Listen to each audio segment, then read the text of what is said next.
In 2016, I was 46 years old, zero or close to zero saved for retirement, probably a negative net worth or close to it, credit card debt, student loan debt, 2 cars with payments, married but heading for divorce. 8 years later, in 2024, I've more than doubled my income, been promoted twice, paid off $50,000 in debt, and have saved well over $100,000. Now, I'm not set yet, I'm not out of the woods yet, but the future looks bright and it's looking brighter every year.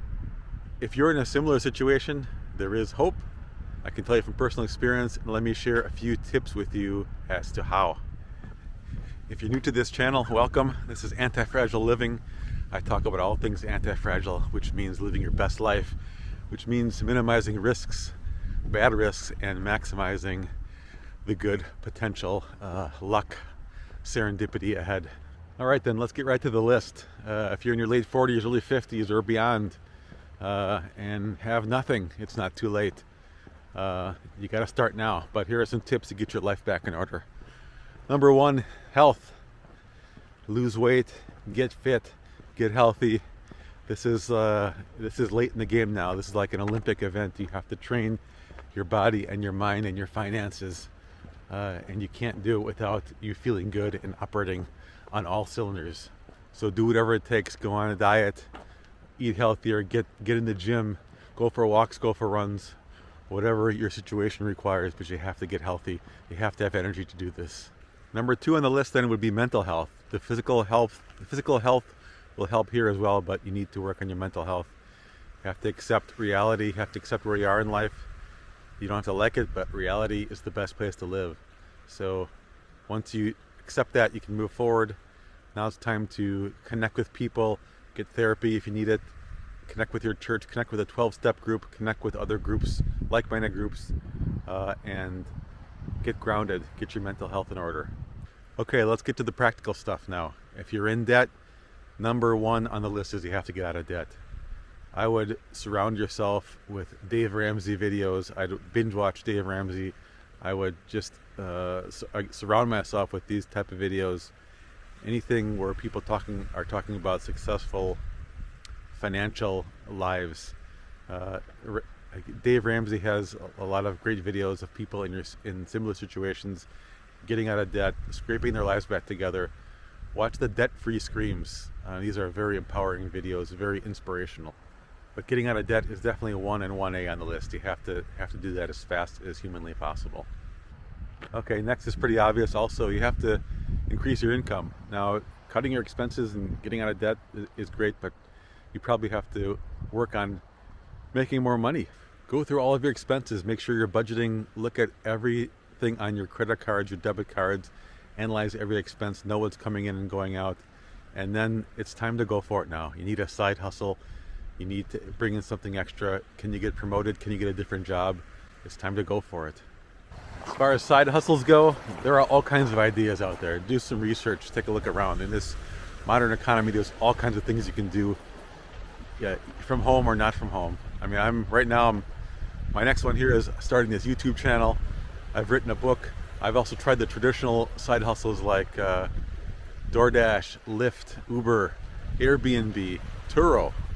I've tried a lot of them. I think for me, DoorDash is the best one, and maybe I'll make a video on that on the best side hustles later and why I think DoorDash is great. But it's super flexible.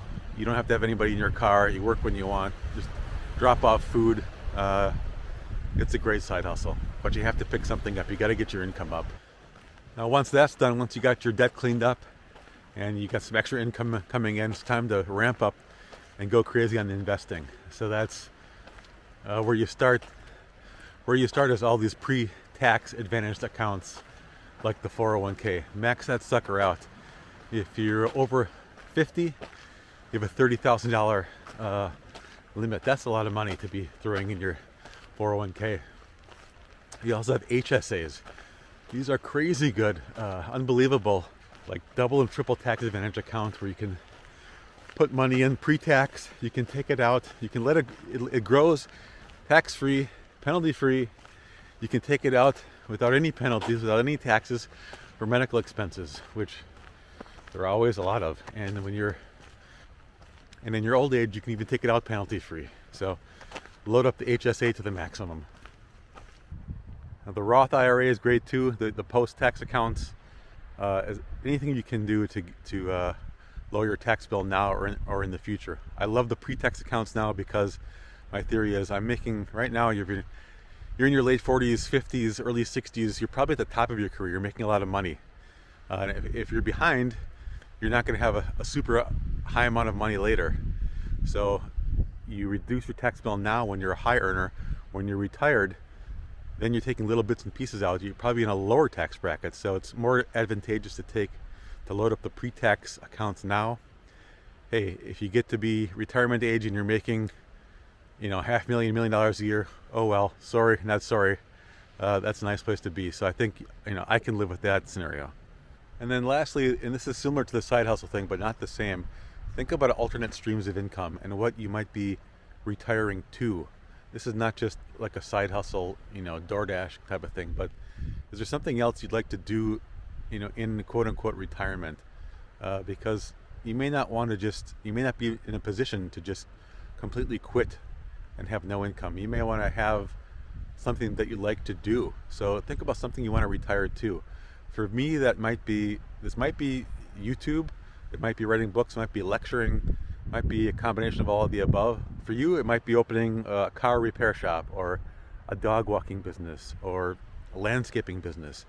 Whatever your interests are, think about something that you might retire to that maybe can, if not replace your current income, at least, get halfway, 70% there, so that you not only have a nice nest egg built up now, but you have a stream of income, because having a stream of income post-retirement is going to be critical. We don't necessarily need to go for a lump sum of like $2 million, $3 million. That might be unrealistic. So if you can get several $100,000, close to $1 million, it might be good enough. Bottom line here is that this is doable. You have 10, 15, 20 years to make up some ground.